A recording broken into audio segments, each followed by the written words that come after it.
আল্লাহর এক মায়ার বন্ধার জনগণের মধ্যে হাজির হয়েছে। আমি প্রায় দুইটা আড়াইটা সময় থেকে বাড়িতে থাকি। যখন ফোন পাইছি আল্লাহ দরবারে আসছি যে আল্লাহ তোমার মায়ার বন্ধা তোমার কোরআনের খেদমতের জন্য সুন্নতের খেদমতের জন্য কি অবদান রাখছে আমাকেও কালকে হাজির তৌফিক দান করো। আল্লাহ করছে আসতে পারছে আসতে পাই না বেকালটা আসতে পারে বয়স হচ্ছে 81 আমি তো দাঁড়িয়ে মাস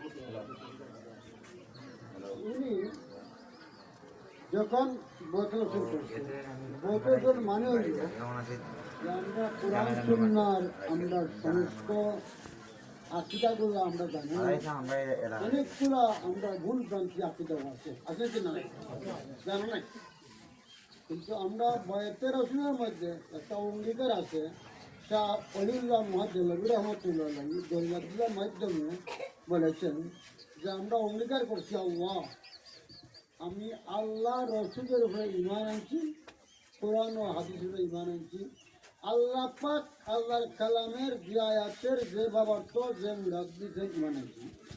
আমার ভুল পান্থী আল্লাহ সব মাফ করে দাও।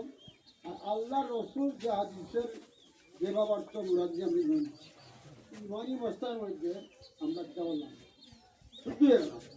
আর সমস্ত আয়াতের অর্থ আমরা জানবো না, কিন্তু আমরা